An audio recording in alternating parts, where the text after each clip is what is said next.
Medurstand. Understanding medicine.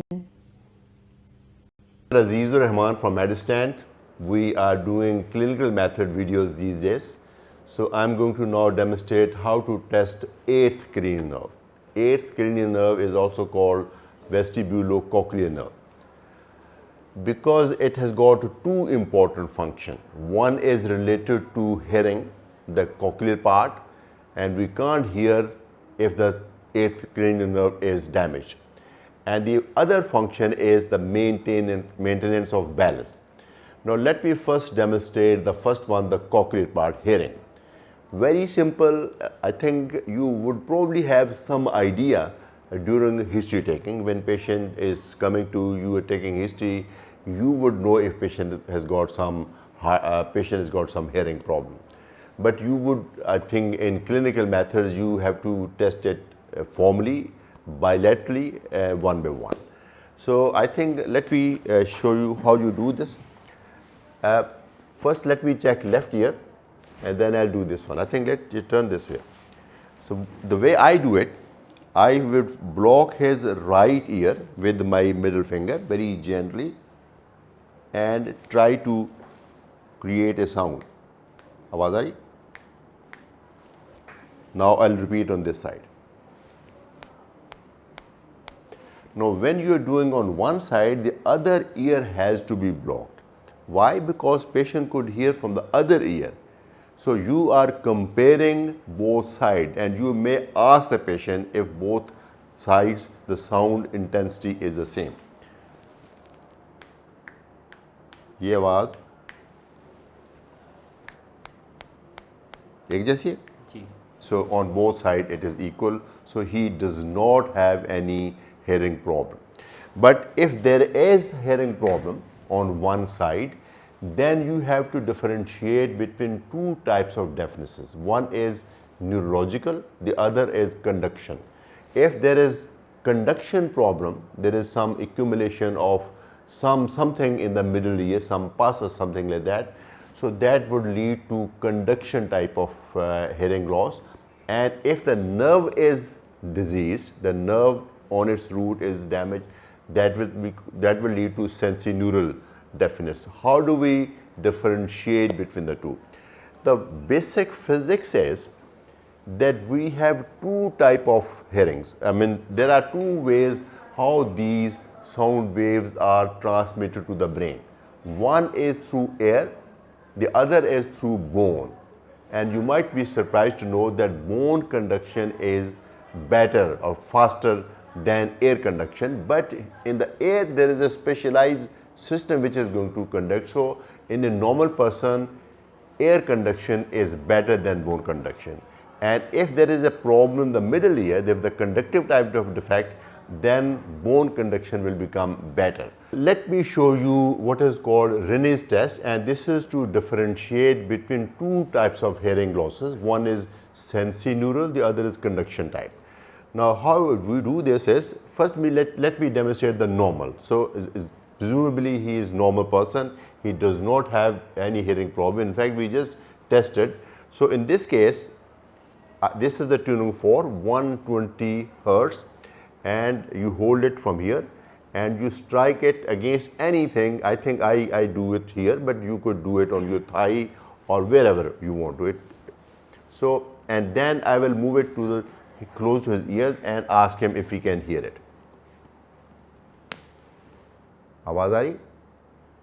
आ रही? आ रही है ना? जब बंद हो जाए बता देना.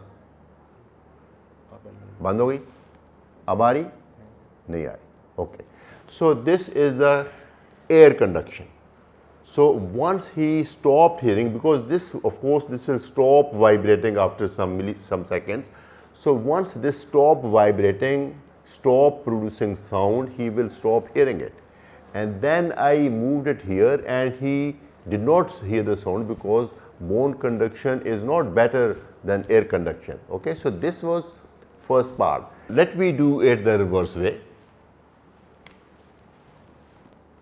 आ रही आवाज़? I can feel it. नहीं आ रही. अब आ रही है, right? Okay. So this conduction is better. In cases of conduction abnormality, if there is a problem in the middle ear, when there is, or even the external ear, actually we don't assume that, we assume that the external ear is okay. If the external ear is blocked or the middle ear is blocked, then he would continue to hear sound here while the sound disappears from here. Like for example, if I do this, he is hearing, and once he stop hearing, band hogi, band hogi. And in case of conduction defect, when I touch here, he will start hearing it again. So this is positive Ren test indicating that the cause of deafness is conduction. That means you have to explore middle ear, the nerve itself is okay.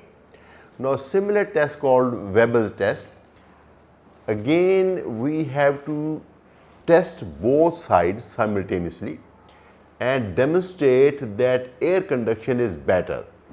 If bone conduction is better, if somebody has unilateral conduction deafness, then he would continue to hear sound on that side for longer, because the conduction is going on through the bone on that side. Now the method is, दोनों तरफ सुनाई दे रहा है,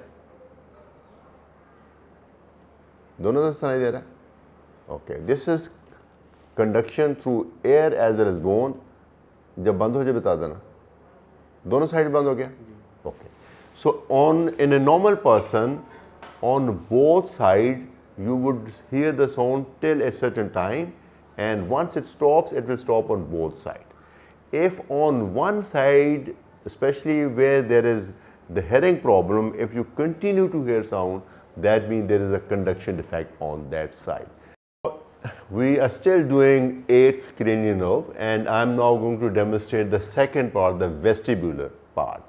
And you may be surprised that the vestibular component abnormality is much commoner than cochlear part, and many times patient comes to us with severe vertigo. Vertigo is the main symptom of vestibular dysfunction. So, and how do we test? There is associated physical finding. Vertigo may be associated with a physical finding called nystagmus. Now we actually have to test nystagmus. Let me give you some brief background. These are two eyeballs, and normally when we ask a patient to look at something, both the eyeballs should be stationary. But in cases of nystagmus, they are drifted to one side and then they move backward. Now for example, in any direction, they might move like very gradually this way, left side, both eyeballs simultaneously, proportionally move this way, and then due to a corrective movement, they'll come back like this. This would be left horizontal nystagmus, like this. It could be on the opposite side, slight drifting and then correction, like this. Or it could be upward, gradual movement and then sudden correction. This gradual slow movement is abnormal and this is corrective. Then similarly you can have downward and correction,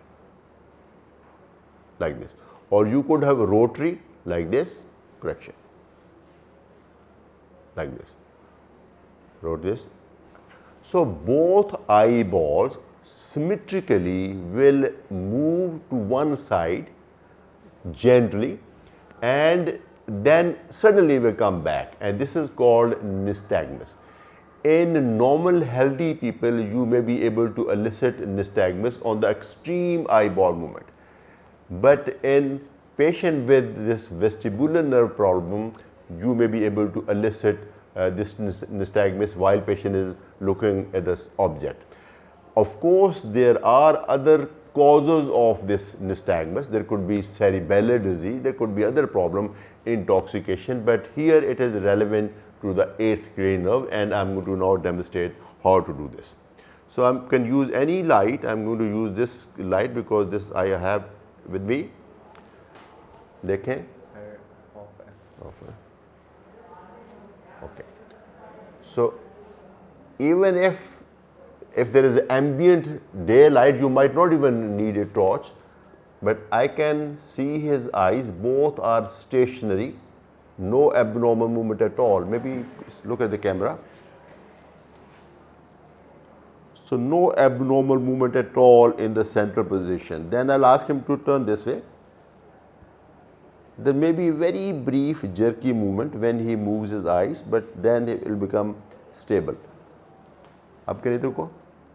Again, after maybe 1 or 2 jerks, become stable. अब देखें देखो. Now in condition called labyrinthitis, a very common condition, there are very interesting semicircular canal system on both sides, 3 canals on this side, 3 on this side, and fluid flows in them, and that sends appropriate signal to our mind and tells the body is stable, balanced.